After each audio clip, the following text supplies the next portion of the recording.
Constantin qui écrit, est-ce que c'est quelqu'un de besogneux dans le sens d'un Brassens qui recommence 30 fois une chanson avant d'être content, ou c'est quelqu'un qui soudainement c'est l'éclair, du style, je sais pas, même Renaud qui est une de ses plus belles chansons, Mistral gagnant, il l'a composé quasiment en 1 heure sur un coin de table. Vous vous situez où là-dedans? Entre les deux, pas entre les deux personnes qui ont énormément de talent et qui sont dans une espèce de panthéon pour moi, effectivement, qui est très haut placé dans le ciel artistique, mais ça peut être les deux. J'ai un modèle d'écriture qui bizarrement n'est pas francophone mais qui est anglophone, qui est Springsteen, Bruce, qui lui explique que effectivement certaines chansons sortent comme ça, comme vous parlez de Renaud, clac, qui sortent et qui ont besoin d'être comme ça. Mistral gagnant, par exemple, elle est belle parce qu'elle est très directe. Les mots qui sont là font référence à des choses qu'il avait dans la tête, des images qui collent directement sur la feuille. Et puis d'autres chansons ont besoin parfois de recherche, pour pas dire des bêtises.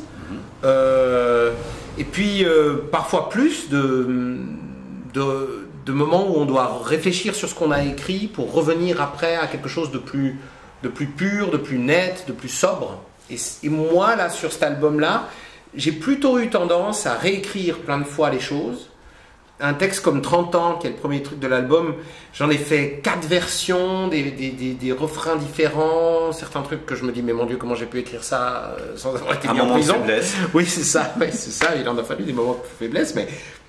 Et arriver, par exemple, aussi pour une chanson comme Lampedusa, où je voulais vraiment aller à l'essentiel, c'était quelque chose qui faisait 12 couplets, au final ça n'en fait que 6. Sur cet album-là, j'ai plutôt été vers quelque chose plutôt vers l'épure que vers quelque chose de spontané, je dirais. L'épure, c'est un tel stade qu'au début, il me semble, si j'ai bien lu, il y avait une 20aine de chansons. Maintenant, sur le CD, oui. il y en a 14. Oui.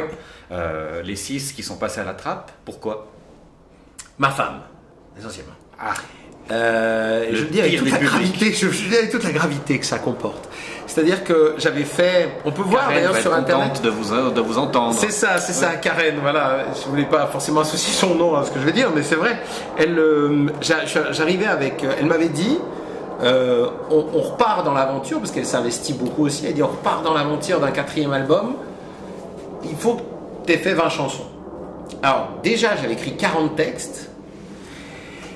Et j'avais fait 20 prolix là quand même. Oui. Alors oui, parce que faut aussi avoir de la matière à traiter, quoi.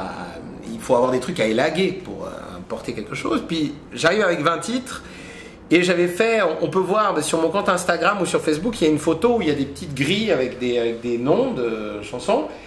Et puis elle a noté plusieurs critères comme ça. Puis il y avait elle avait de la place pour mettre des petites notes comme ça. Puis à un moment donné, j'en chante une dont j'étais extrêmement fier. J'avais vraiment l'impression d'avoir pondu un chef-d'œuvre.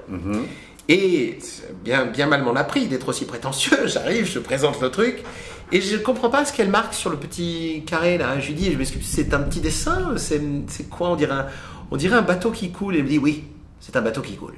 Et j'ai dit, mais ça représente une musique que tu trouves nautique. Oui, elle dit, non, c'est un naufrage. Ah, merci bien. Et après, on repart avec ça et on se dit, qu'est-ce que je peux en faire de cette chanson?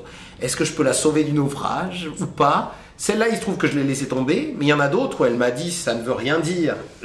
Ça me tenait tellement à cœur que j'ai tout refait. Puis après, quand je l'ai présenté aux musiciens, les musiciens avaient d'autres remarques à faire et d'autres changements, moins radicaux, je dirais, mais qui bouleversent quand même pas mal aussi le travail qu'on fait depuis plusieurs mois, quoi.